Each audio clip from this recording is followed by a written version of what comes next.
इस वीडियो में आपको 11th क्लास फिजिक्स सब्जेक्ट का कंप्लीट सॉल्यूशन देखने को मिलेगा। यदि आपको और भी सब्जेक्ट की वीडियो देखनी है तो मेरे YouTube channel MS education TV के ऊपर जाके देख सकते हैं।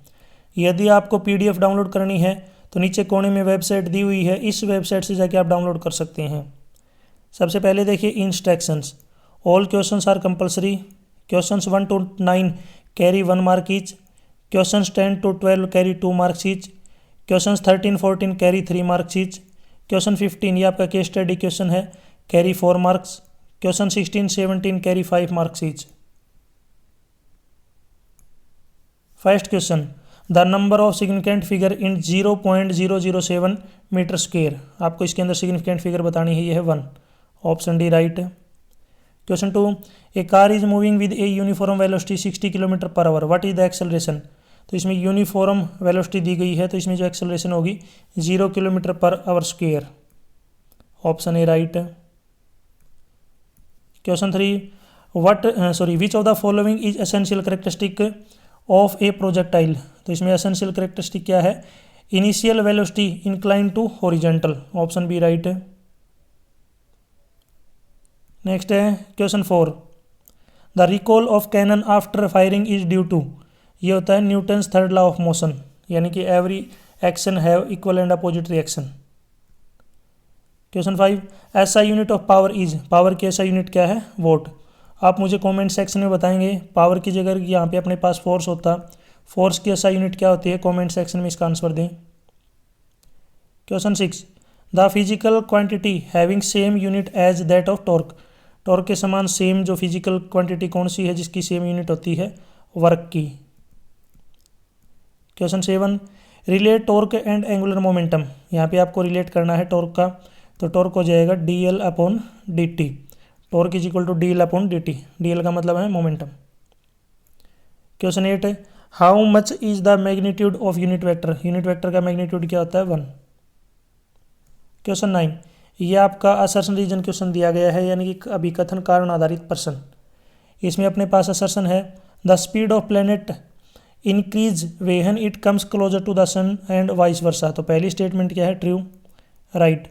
रीजन है the angular momentum of a planet is conserved. Second statement भी राइट है और ये इसकी करेक्ट एक्सप्लेनेशन है। तो इसमें राइट आंसर है कि both assertion and reason are correct and reason is correct explanation of assertion, यानी कि दोनों सही हैं और ये इसकी करेक्ट एक्सप्लेनेशन भी है।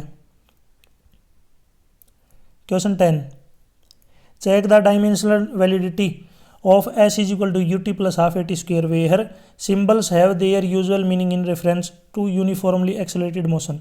तो यहाँ पे सबसे पहले अपने पास लेफ्ट हैंड साइड में क्या है, S यानी कि डिस्टेंस। डिस्टेंस के लिए क्या यूज़ करते हैं, L। राइट हैंड साइड में अपने पास 2 हैं, तो पहले ut के लिए यूज़ करेंगे, तो ut को सोल्व करेंगे तो L आएगा। हाफ at स्क्वेयर को सोल्व करेंगे तो ये भी क्या आएगा अपने पास, L।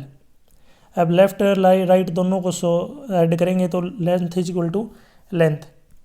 Since the dimension of all terms are same, the equation is dimensionally valid। Question 11, a car weight दिया हुआ है 1800 kilogram. The distance between its front and back axle is 1.8 meter। Its center of gravity is 1.05 meter behind the front axle। Determine the force exerted by the level found on each front wheel and each back wheel। सबसे पहले मास है 1800 kilogram, wait है अपने पास 1800 को multiply करेंगे 9.8 से। अब ये न्यूटन में, यानी कि वेट है, ऊपर वाला मास है, नीचे वाला है अपने वेट। नेक्स्ट है व्हील बेस की लंबाई है 1.8 मीटर, इसको CG में कन्वर्ट करेंगे तो ये आएगा 1.05, इसका यूज़ करेंगे हम। फ्रंट व्हील फोर्स ये जो है क्या हो जाएगा, पर व्हील, यानी कि फ्रंट का आधा करेंगे आगे। बैक व्हील फोर्स यानी कि FB, तो पर व्हील जो है एक एक व्हील का अगर निकालेंगे तो आधा हो जाएगा। F फाइनल प्लस में FB, यानी कि फ्रंट एंड बैक दोनों का जोड़ेंगे तो ये W के बराबर होगा। अब ये फॉर्मूला है कि बैक एक्सल फोर्स मल्टीप्लाई में व्हील बेस बराबर है वेट मल्टीप्लाई में height to CG, distance to CG। अब सभी वैल्यू यहाँ पे पुट कर लेंगे, सोल्व करेंगे इसको। यहाँ पे देखिए सभी वैल्यू पुट कर रखी हैं। सोल्व करने के बाद FB आएगा अपना, F फ्रंट का निकालना है तो माइनस करेंगे, अगर ईच व्हील का निकालना है तो इनको 2 से डिवाइड करेंगे तो अपना ये आ जाएगा। बैक का निकालना है तो इसको 2 से डिवाइड करेंगे तो ये आएगा, यानी कि यहाँ पे जो है फोर्स निकालना है दोनों के लिए अलग अलग। आप मुझे कमेंट सेक्शन में बताएंगे जो अपनी पृथ्वी है, ये है अपनी अर्थ, याद रखना ये क्या है, अर्थ। अर्थ के जो सरफेस है, यानी कि ये जो सरफेस है, इसके ऊपर जी की वैल्यू क्या होती है, कमेंट सेक्शन में बताएं। अर्थ का जो सरफेस है, याद रखना मैं सरफेस की बात कर रहा हूँ, सरफेस के ऊपर जी की वैल्यू क्या है। Question 12, why is it difficult to push a lawn mower than to pull, यानी कि जो लोन के अंदर जो मूवर होता है उसको पुश करना डिफिकल्ट है, जबकि पुल करना आसान है, खींचना आसान है, धक्का देना मुश्किल है। आंसर है it is more difficult to push a lawn mower than to pull it is because of direction of the applied force. When pushing the force has downward component, यदि धक्का देते हैं तो उसका जो फोर्स का कंपोनेंट है वो डाउनवर्ड हो जाता है। That increase the effective weight and friction on the ground, इस वजह से जो वेट है वो इफेक्टिव बढ़ जाता है और फ्रिक्शन भी बढ़ जाता है।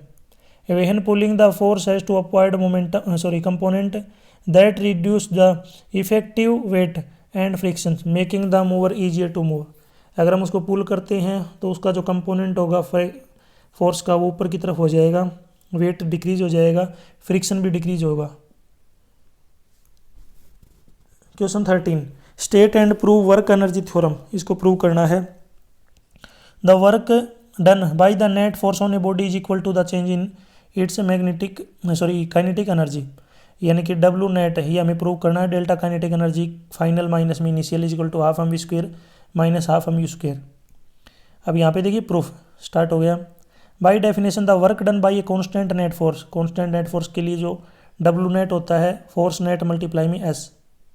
न्यूटन सेकंड लॉ के अकॉर्डिंग जो होता है एफ नेट बराबर है m a mass into acceleration.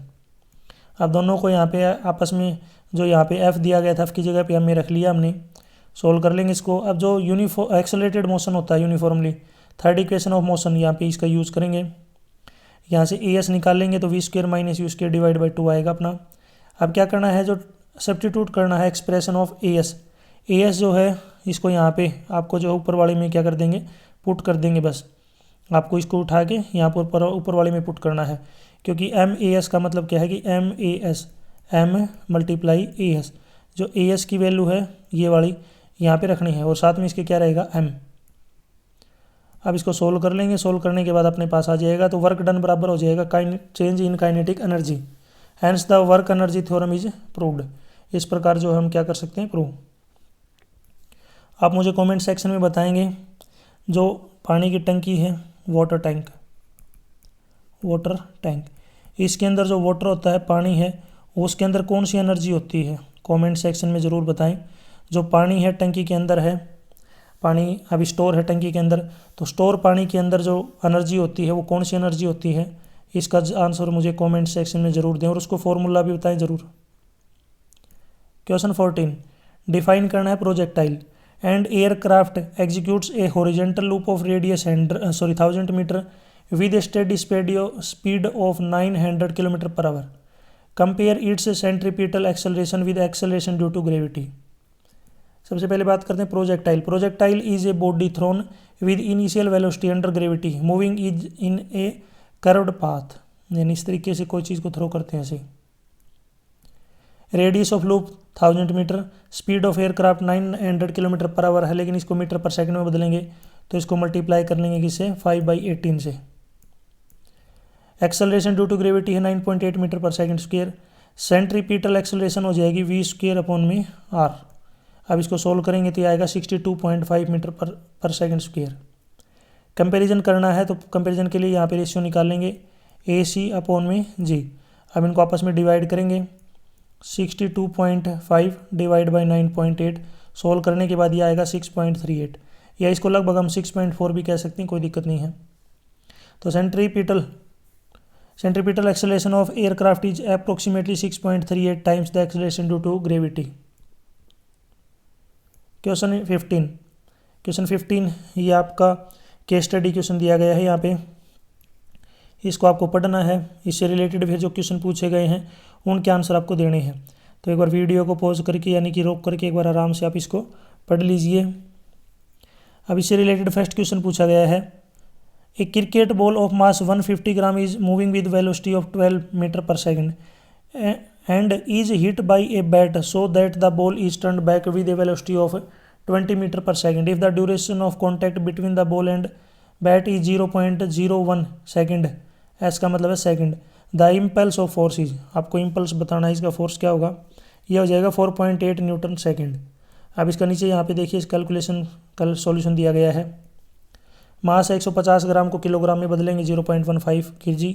Initial velocity है +12, फाइनल वेलोसिटी हो जाएगी -20। -20 क्यों होगी, क्योंकि अपोजिट डायरेक्शन है। इम्पल्स जो होता है ये होता है चेंज इन मोमेंटम, यानी कि mv - mvu, m कॉमन आ जाएगा, सभी वैल्यू पुट कर लेंगे तो -4.8 न्यूटन सेकेंड आएगा। लेकिन इसका मैग्नीट्यूड लेंगे तो मैग्नीट्यूड आएगा, माइनस को हटा देंगे, 4.8 Newton second. Second part average force बताना है, तो एवरेज फोर्स के लिए क्या होता है, इम्पल्स को डिवाइड कर देंगे टी से। इम्पल्स है 4.8 जो ऊपर आया था अपना, और इसको डिवाइड करेंगे 0.01 से, तो ये आएगा 480 न्यूटन। तो इसमें जो राइट आंसर है अपना option A. Question 3, in a uniform motion the force acting is, तो यूनिफॉर्म मोशन में जो फोर्स होगा वो क्या हो जाएगा, 0। Question 4, what is the unit of impulse, impulse की यूनिट बतानी है, तो ये हो जाएगी Newton second, NS। Question 16, a projectile is thrown at a angle theta from the horizontal with velocity u under the gravitational field of earth. Define करना है और एक्सप्रेस करना है time of flight, horizontal range and maximum height. सबसे पहले बात करते हैं time of flight. The time of flight is the total time taken by the projectile to complete its motion through the air, that is the time interval between its projection and moment its return to the same velocity same vertical level from which it was projected. इसका formula है यहाँ पे आप देख सकते हैं, T is equal to 2u sine theta divide g, T is equal to 2u sine theta divide by g. Second, horizontal range. Horizontal range क्या होती है, the horizontal range is a projectile is the total horizontal distance covered by its hit between the point of projection and the point where it again reaches the same vertical level. इसका formula है R is equal to U square sine 2 theta, यानी कि R is equal to U square sine 2 theta divide by G. Next है maximum height. The maximum height is the greatest vertical distance attained by the projectile above the horizontal plane during its motion. इसका formula है H maximum U square, H is equal to U square sine square theta divide by 2g। Question 17, derive करना है all the 3 equations of motion for a uniformly accelerated body. तो ये तीनों जो है आपको क्या करनी है, ड्राइव। पहली है फर्स्ट इक्वेशन है v is equal to u plus में 80। अब यहाँ पे a is equal to v minus you divide by t solve करेंगे तो ये आएगा v is equal to u plus में 80। नेक्स्ट है second equation s is equal to U T plus में हाफ एटी स्क्वेयर। तो नीचे एवरेज वेलोसिटी है, ये हो जाएगी u प्लस में v डिवाइड बाई 2। डिस्प्लेसमेंट होती है v मल्टीप्लाई में टाइम। अब जो v की वैल्यू है आपको इसके अंदर पुट करेंगे, यहाँ पे सोल्व कर लेंगे। इसको सोल्व करने के बाद ये अपने पास आ जाएगा v s is equal to U T plus में half eighty square. Third equation v square is equal to you square plus में 2s। तो यहाँ पे फर्स्ट इक्वेशन है अपने पास t is equal to V minus you divide by A. अब substitute करना है इसको, सेकंड इक्वेशन में सोल्व कर लेंगे। सोल्व करने के बाद आएगा v square is equal to you square plus में 2as। यहाँ तक जो वीडियो अपनी कंप्लीट हो चुकी है। वीडियो अगर अच्छी लगी है तो इसको लाइक करें, अपने दोस्तों के साथ ज़रूर शेयर करें। और भी वीडियो देखनी है तो मेरे YouTube channel MS education TV के ऊपर जाके देख सकते हैं। यदि आपको PDF डाउनलोड करनी है तो नीचे कोने में वेबसाइट दी हुई है, इस वेबसाइट पे आपको PDF मिल जाएगी। वीडियो के बीच में मैंने कुछ क्वेश्चन पूछे हैं, अगर आपको वीडियो अच्छी लग रही है तो उसका जवाब यानी उन क्वेश्चनों के आंसर कमेंट सेक्शन में ज़रूर बताएं। अगर आपको आंसर नहीं आते हैं तो भी आप कमेंट कीजिए, मैं आपको उनके राइट आंसर आपको कमेंट सेक्शन में बताऊंगा। Thanks for watching.